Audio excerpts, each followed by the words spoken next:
ṣé ọmọ pé o ti dárúkọ TBC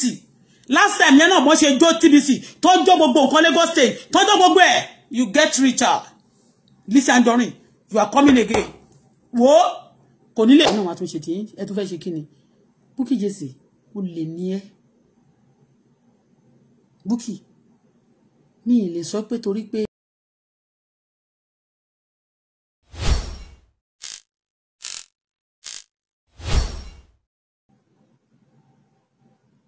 so Lizzy Anjorin Nigerian government ṣe mọ̀ pé àwọn èèyàn ẹ kú palẹ̀ mọ́ o Lizzy mo wo fídíò ẹ̀ kan mi ò fẹ́ play fídíò ẹ̀ every time mo máa ń káàbọ̀ ẹ̀yin èèyàn wa sí orí channel wa Bilo Space TV níbi tí a ti mú entertainment and gist wá fún yín ní ọlọ́kan òjọ̀kan fún ẹ̀yin tí ẹ ti subscribe ẹ ṣeun a dúpẹ́ fún ẹ̀yin tí ẹ ti subscribe ẹ bá wa subscribe kẹ́ bá wa like kẹ́ bá wa comment kẹ́ bá wa share Madam Auto Bola àwọn la gbé wá o sórí channel wa sí wọ́n lọ́rọ̀ láti sọ nípa ọ̀rọ̀ tó ń lọ lọ́wọ́lọ́wọ́ lọ́dọ̀ nípa ọ̀rọ̀ Lizzy àti Bukky Jesse ẹgbà wá lọ́wọ́ Auto Bola o àwọn tí mẹ́ni tó fi Sunday Igboho sọ́wọ́ àwọn Fúlàní o Auto Bola ní o ìwọ àti Koko Zaria ló ń gbé jàǹgbà ẹ̀ wọ́n ní wọ́n fẹ́ ṣe rally sí àbí kí wọ́n fẹ́ ṣe wọ́n fẹ́ protest ní 29 of this month inú ẹ̀ ń dùn ṣe tọ́ bá ti protest ọ̀hún ẹ̀yin TVC ẹ ṣọ́ra ọ̀kan máa tún wá lọ wálé lẹ́ẹ̀kejì o ṣé ti yé yín ẹ ṣọ́ra this time àwọn fẹ́ protest o tó bá ti náà fẹ́ protest nísìn gbogbo ẹni tí Lizzy bá ti mú bírú mo ráyò àbí kí lórúkọ ẹ̀yìn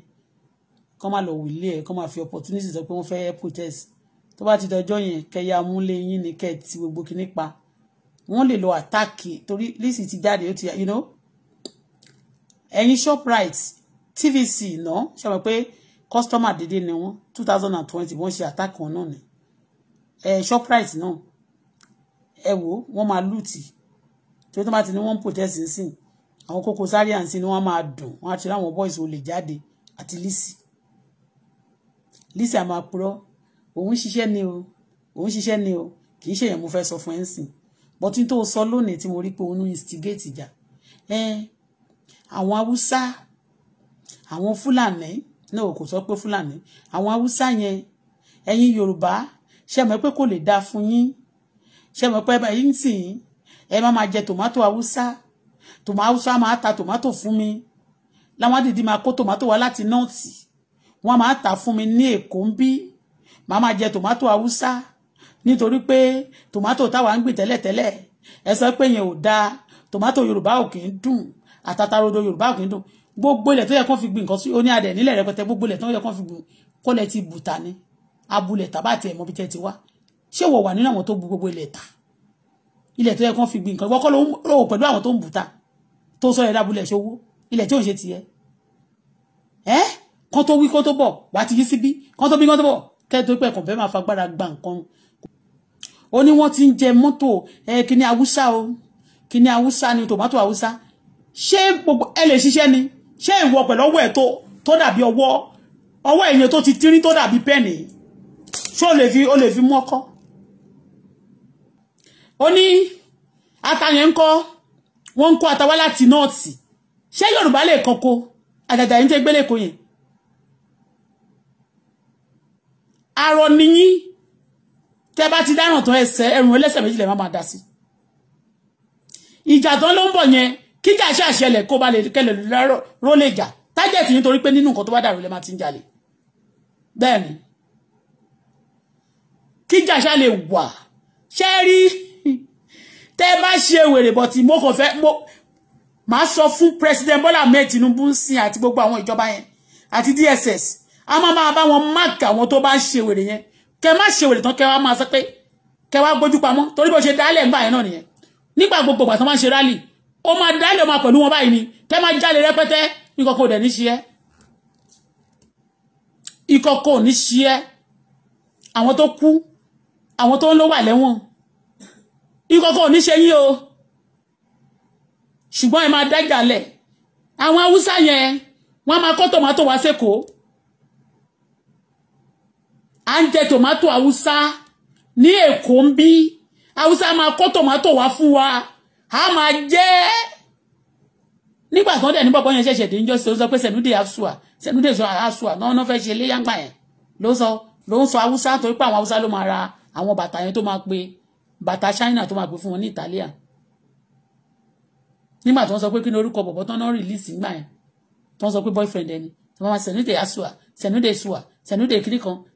kan ló máa sọ Haúsá òṣì kan.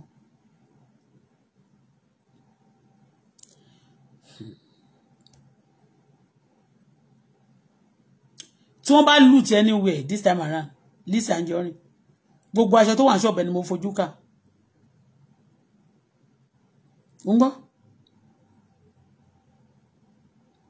gbogbo aṣọ tó wà ní ṣọ́ọ̀bù ẹni mo fojú ká tó bá ṣe tán wọn máa sọ pé oògùn kan ló mú ẹnìkan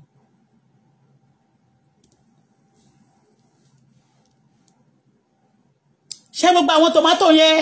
ẹni tòmátò Yorùbá kò dùn ṣé Yorùbá àti tòmátò Yorùbá ń sìn àti Haúsá Yorùbá gbin tòmátò ni wọn ta ṣé Yorùbá gbin atakò wọn ta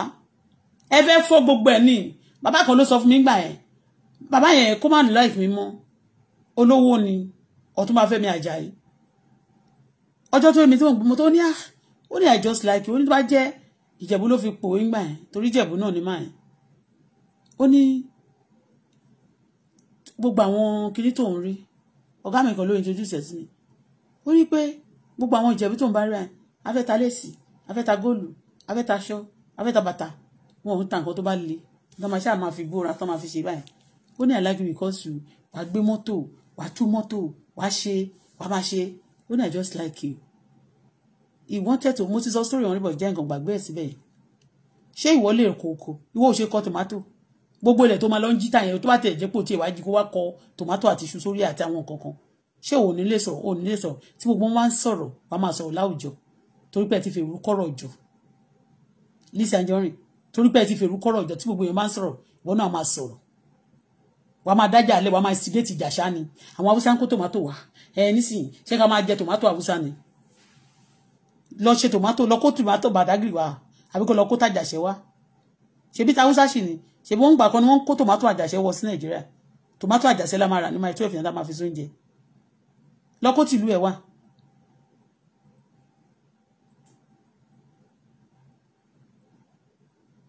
You instigate fights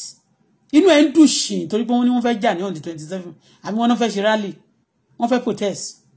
inú yín dùn níbẹ̀ ṣe máa wọnú ẹ̀ tí ẹ máa dágbó ẹ̀rú tẹ́ máa sọ́ dìjà tẹ́ máa pa àwọn èèyàn tẹ́ máa sáré kó nǹkan ní wọn ẹni tí ò bá lu iPhone tó bá bẹ̀rẹ̀ sí lu iPhone lẹ́yìn tí wọ́n bá ṣe rally yẹn tán àbùkù máa kàn yín ẹ máa rí pé tẹ́ ṣe ní last time yẹn tẹ́ bá fẹ́ protest oúnjẹ bá mú the government is just looking for a way to subsidize they are trying their best kódà kan sọ ata yẹn kan sọ tẹ́tẹ́ nǹkan pẹ̀lú yẹn máa sọ̀rọ̀ ní láti ẹ̀ ńgbà tó wọ́n yẹn tó tẹ̀lé ó sì fún gbà yẹn bẹ́ẹ̀ ló lẹ́ pariwo ànígbà wo kẹ́kọ̀ọ́ máa jà kiri ni kọ́ máa gbogbo nǹkan tó bá ti tán ṣe ní ọdún tó kọjá kọ́ ti ṣe nǹkan kọ́ ti kọ́ nǹkan sílẹ̀ báyìí kẹ́lọ́ bá jẹ́ kẹ́tún bí gínege ó lè ló ń ṣe bẹ́ẹ̀ arúgún ni ẹni tó bá jẹ́ pé ọmọ ayé o tó bá relate mọ́ ìlú yẹn kò ní máa bá jẹ́ àwa táwa lókèrè gan àsọ pé kọ́ máa bá bẹ̀ jẹ́ ẹ̀ ń bá nǹkan jẹ́ arúgún simply because you want to eat and you are destroying it for others gbogbo nǹkan tó belongs to others listen the whole ojú ń wẹ̀ mú kàn bẹ́ẹ̀ sí ni o kan tó wí kan tó bọ̀ ọkọ̀ tó jí tó dágbà lọ́wọ́ èèyàn wà á máa kíṣẹ̀ gbogbo nǹkan yín ò lè ní you know the shame for one day ẹ lọ shame jọ ó ní tìjú and you causing problem torí ẹ̀jẹ̀ tẹ́ máa ń ta sílẹ̀ yẹn tẹ́ fẹ́ mú yẹn kò mi láìkẹ́ ọlọ́run kò dẹ̀ láìkẹ́ pé kẹ́ torí ẹ ti fẹ́ mú jẹ tẹ́ bá tẹ̀ jalè jẹ́jẹ́ kẹ́ ẹ má mú ẹ̀jẹ̀ bó torí ẹni tẹ́ bá fẹ́ fipá gba nǹkan lọ́wọ́ ẹ̀ sí òun náà fẹ́ jà bí ọba á dìjà ẹni tẹ́ bá bà nǹkan wọn jẹ́ táwọn náà bá ní agbára àbí tó bá ní ìbọn wọn gbogbo ẹ̀ máa yí wọ́n bá ní agbára láti ọlọ́pàá wọ́n wá ṣe gbogbo ẹ̀ wá di kíní ẹ fẹ́ mú ẹ̀jẹ̀ ẹ tún fẹ́ jalè. táwọn bá ti kó tòmátò dé kó tó bá ti kó àwọn Haúsá yẹn tòmátò Haúsá wọn gbọ́dọ̀ jẹ mọ́ ṣé Yorùbá ti ṣe ewé tòmátò ni ìwọ mélòó ni wọ́n lè ṣe ìwọ tí ẹ máa ṣe tó fẹ́ jẹ náà ṣe bó ló ní land ṣe bó land grabber ṣe bó máa ń jílẹ̀ gbé lọ ṣe tó lè jẹ Lizzy Anjorin lọ ṣe tó lè jẹ fúnra rẹ̀ yé cause trouble mọ́ you want every time you want people to fight nígbà yẹn nígbà 2000 àtọ̀ tó ṣe títọ́gẹ̀t ó wà nínú wọn ṣe ló fi lówó sí ṣe ló fi lẹ́rù sí pé máa lọ jalè ní. And not the trouble, none of those trouble coming to you. Ta ló organize àwọn wàhálà tó máa ní kó wà ńbẹ̀ pọ̀ ní kankan ò ní ṣe é. Wo this time around kò ní lè jọ. Ó ń gbọ́ kò ní lè jọ. Tó bá fẹ́ protest, wọ́n protest káàkiri àgbáyé tó bá náà fẹ́ ronú wọn. Kì í ṣe kẹ́yìn criminal bí àwọn group Koko Zaria àtòrí bẹ́yìn. Kẹ́ wá kó sínú ẹ̀ kẹ́ wá bẹ̀rẹ̀ sí ń ba nǹkan jẹ́ kẹ́ bẹ̀rẹ̀ sí ń dà nǹkan rú.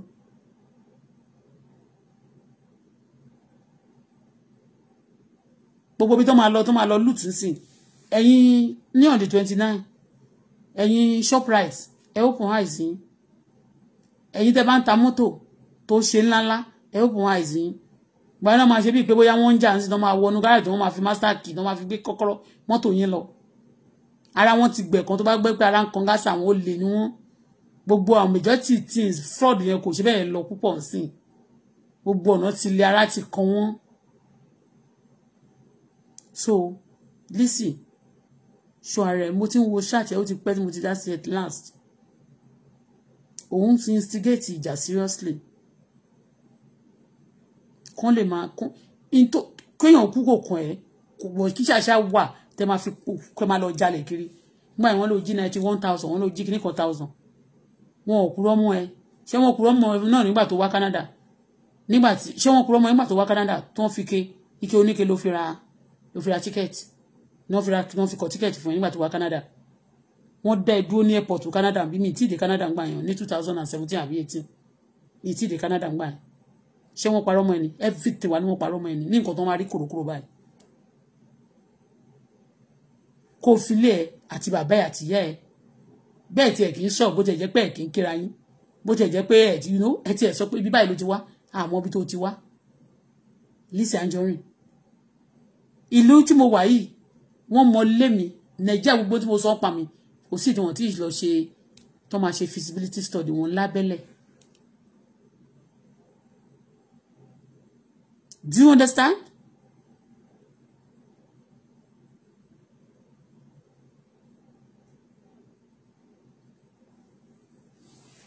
Ìjà tó ń instigate yẹn àwọn Yorùbá wọn ò jẹ tomato Yorùbá mọ́ o àwọn Yorùbá wọn ò jẹ tomato kí lẹ ní nídìí ìjà yẹn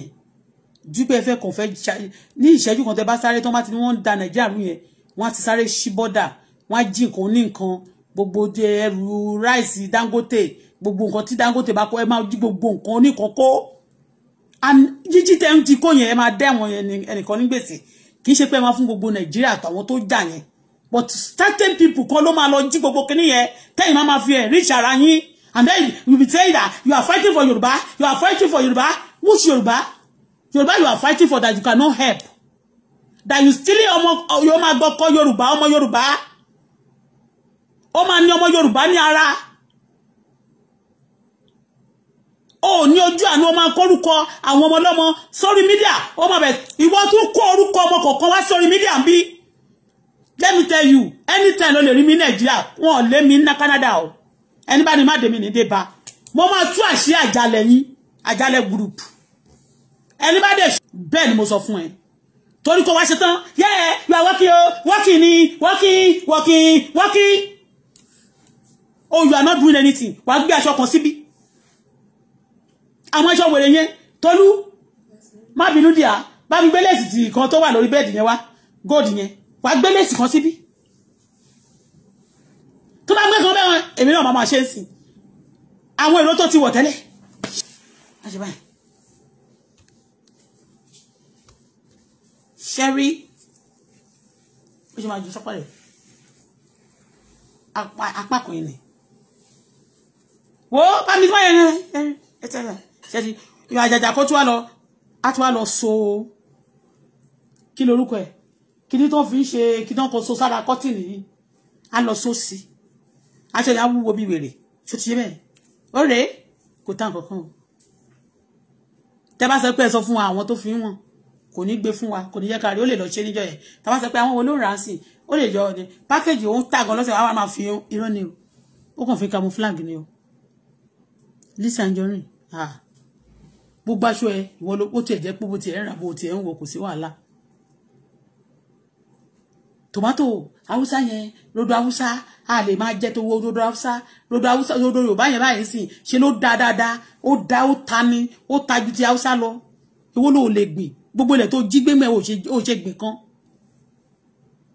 àwọn ò kì í ṣọ̀lẹ o à ń ṣọ̀lẹ o ẹ lọ ṣiṣẹ́ o à ń ṣọ̀lẹ o ta lẹ bọ̀ àwọn ò jáde náà àpàgbòrò mọ́ àbọ̀ sí gbòòrò àkẹ́rù ẹlẹ́rù náà ẹ máa wọ ẹgbẹ́ jáde lọ ṣiṣẹ́ àwọn ọlọ́pàá máa ṣiṣẹ́ o wọn ò ṣiṣẹ́ o wọ́n blackmail ni o wọ́n bá sọ́mi wọn ò blackmail ẹ Lizzy Anjorin wọn ò black. tó bá mi mú white pẹ̀lú àtìbá kan àbí ìró kan gbà agbésápá báyìí ni tolúwa ni gbígbà fún gbàjọ́ Bukky Jesse.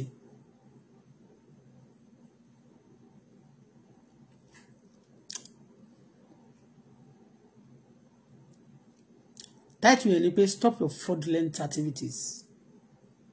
Ní 2 weeks ago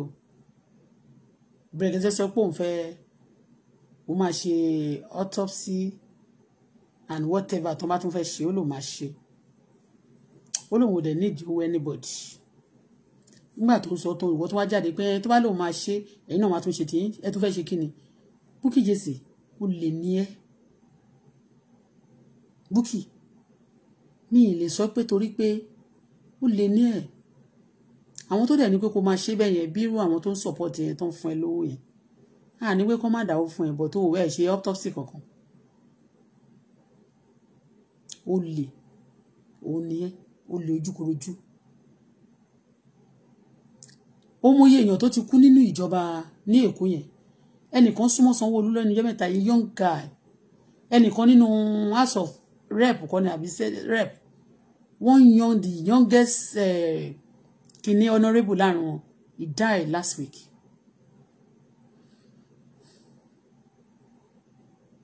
A lot of young people dying of recent ọlọ́run ò ní jẹ́ kó kàn wá ọlọ́run ò ní jẹ́ kó rí mi gbàbọ̀dé orí wa ò ní gbàbọ̀dé nígbà tí Brekete ló máa san ó máa ṣe autopsy yẹn wọ́n tún ló máa ṣe tiẹ̀ ó lè ní ẹ́ ó fẹ́ kọ́ ilé oúnjẹ sí Lẹ́kí sórí bọ́n ṣe ṣe fún Dorcas ẹ̀wọ́ tó nice for one day sórí nǹkan tó ń ṣe fún Dorcas tó tiẹ̀ ń gba owó tó ń pè fún wọn wọ́n máa gbà lọ tán bá gbà tó bá ti kọ tán sórí Lizzy jẹjọjọ partner tó mọ̀ pé partner in crime ni wà at least ẹjọjọ wà papọ̀ ní àtàwọn tó dẹ̀ àtàwọn politician àtàwọn pastor tó ń support yín ẹ̀ ní jẹ́ ṣàn tó dájẹ́ ṣé o mọ̀ pé ó ṣe pé ìpẹ́ tó bá sọ̀rọ̀ against go for me yẹn èpè yín ò lè ràn mí èpè gbogbo àwọn pastor àtàwọn tó ẹjọ́ ń support ara yín fún ìvù yẹn èpè yẹn máa lọ sórí wọn everybody yín sórí bó ṣe sọ̀rọ̀ gan yẹn tí mo ṣe rí yẹn torí pé tó bá ti ṣépè kò sẹ́ni tó máa wá fún ẹ èpè àgbọ̀nrín yẹn kò lè ràn ẹ́ lásà kò sóhun ìjà olórúkọ tá a lè dàpọ̀ èmi àtọmọ mi tó bá ṣe rere ẹni bá fi mí rí a máa fi rí ẹni tó bá fọmọ mi rí a fi rí ẹni bá fi bú a fi bú ìwọ báwo. alóhùn jalè àdàbí tó bá pín tó ń ṣe nǹkan tó dáa ni. You are coming for the little boy ó wà nítorí pé obìnrin pé bàbá bíi Josie Aloba ó lẹ́nu tó bá ti wá fún Josie Aloba bú mi má pa òwe mọ́ mi ò bú mi yẹn mọ́ pé mo call yín out anybody má ti fẹ́ sọ̀rọ̀ má pé orúkọ yín tó bá ti fẹ́ bá mi sọ̀rọ̀ dárúkọ mi.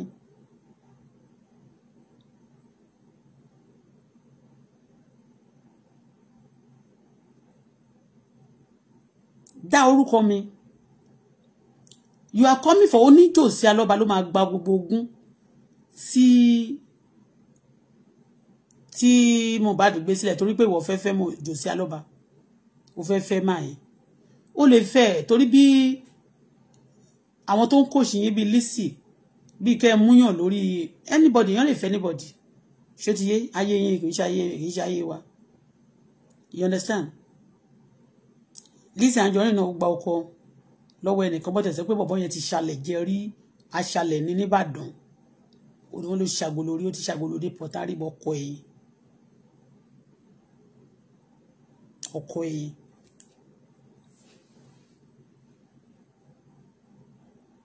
simply just want to wá ní ẹ torí pé ó mọ̀ pé at the last ó máa gba royalty yẹn ni ẹ wá ń dá owó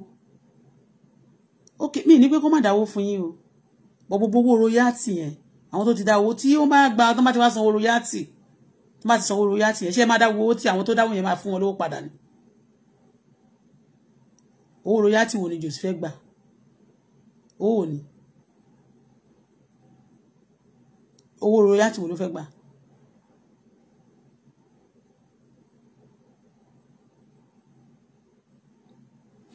because a ti so many times tó pé wọ́n fẹ́ kí bọ̀bọ̀ yẹn kó kú àkùrù kó má ní ọmọ kankan Jòsí tí wọ́n sọ pé ẹni tó bá ti ṣe tán sí o tó bá ti bímọ fún Jòsí o àbí tó bá ti bímọ fún Mohbad o kó gbé gbogbo ọmọ yẹn jáde o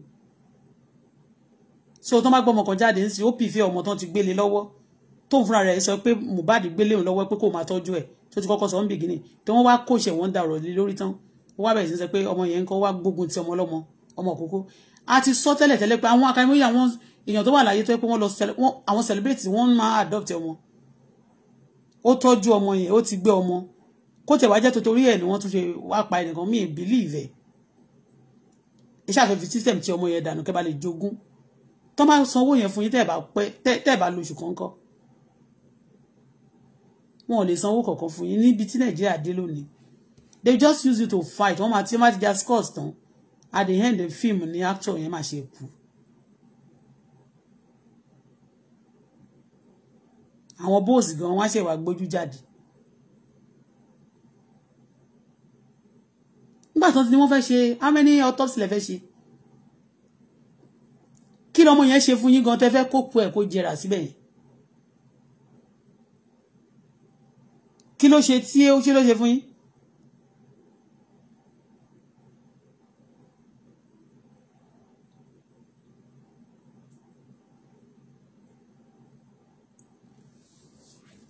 anyway yóò fẹ́ dá sí ọ̀rọ̀ Mohbad mọ́ ọ̀rọ̀ Mohbad ṣùgbọ́n owó tó ń gbà yẹn ẹ kò fi ń ja ìjà politics náà lẹ ti ń jà lórí ọ̀rọ̀ Mohbad it's not good o ohun tí yóò bá lè gbà ìwọ máa mú mi ò gbèjà anybody o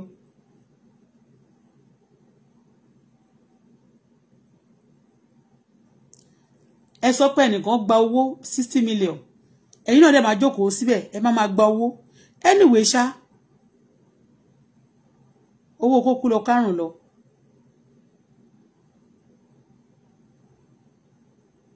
ní ìmọ̀kan tó wà lára Jòsí Alọ́gbọ́n tán máa ní wọ́n fẹ́ tó tírín bí ọ̀pá tó tún wá ṣe ògo lọ sẹ́yìn tó gùn gbọ́rọ̀ come for me àbú mi àdàbí tí mi bá sọ̀rọ̀ fún Mohbad rí àdàbí tí mi bá sunkún nítorí Mohbad rí àdàbí tí mi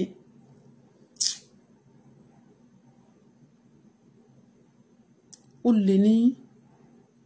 ìwọ àti Lizzy àwọn kan lẹ́jọ́ ń ṣiṣẹ́ fún ó lè ó fẹ́ fi kú ọmọ gòkè ó fẹ́ fi kú ọmọ dìde ó lè níyí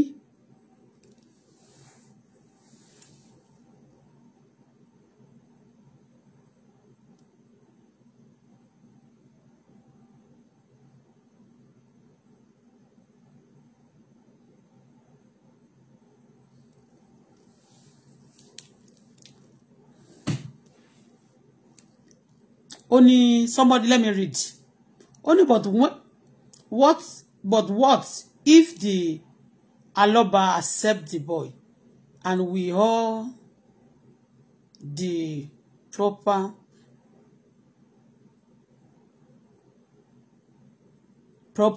to him. Your English is not proper to him, and the real father show up later to claim his son. Kò sí bàbá ńlá ẹlẹ́bọ̀ tó lè claim ọmọ yẹn.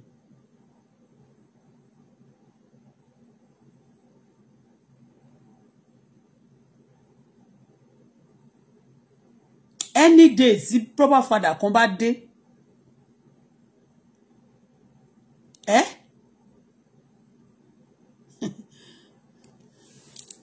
ìyẹn ogún ọdún máa tún gbóná ni ó máa tún máa gbóná máa dàbí pé wọ́n ṣe ẹ̀gún proper father wèrè wo nìyẹn.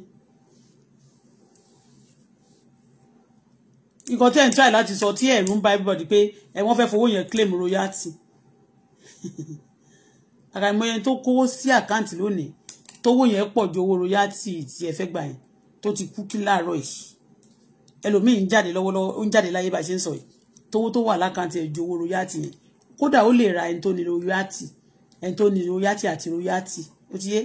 àtẹni tó fẹ́ fún wọn ní royalty kan tó ń pè ní kí lórúkọ ẹ̀ bọ̀bọ̀ lẹ́gẹ́lẹ́gẹ́ can destroy yẹn. Only nothing is wrong with my English auto success. Okay. You know, when you are typing at times, it can be typing error. It happened. But in to CB by only but what if the Aloba accept the boy and we hold the proper to him and the real father show up later to claim his son.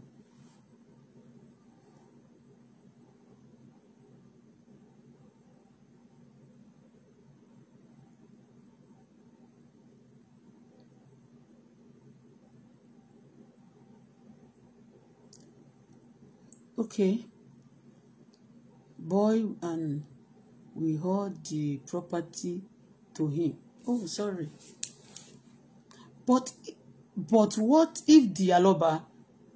accept the boy and we all will all the property? Oh, okay. Okay. Just a little error.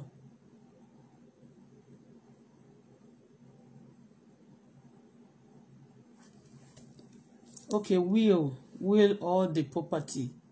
Okay, to him. God bless you. Eriogo. Only will all the property to him. Okay.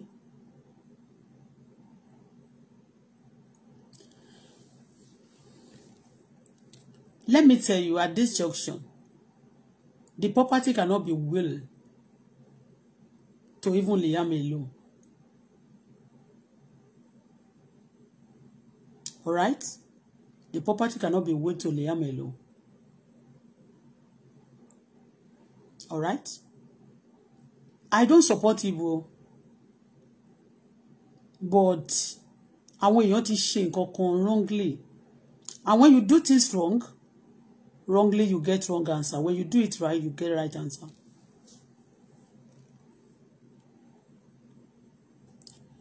Ọmọ yẹn lẹ́nu ẹ̀ kan ṣe mí.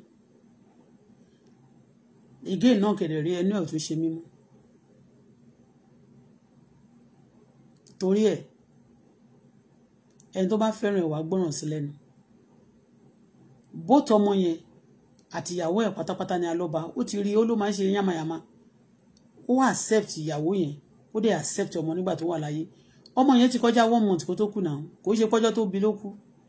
Ọmọ yẹn Alọ́ba ti rí ọmọ yẹn dáadáa. Liam náà fi ọmọ yẹn Mohbad náà fi ọmọ yẹn ṣeré dáadáa ó gbé ṣeré dáadáa kó tó kú 5 good months. A lot of things wọ́n ló ṣẹlẹ̀ sí Mohbad a lè máa sọ oríṣiríṣi nǹkan ló ṣẹlẹ̀ àwọn èèyàn sọ pé oríṣiríṣi nǹkan ló ṣẹlẹ̀ anyway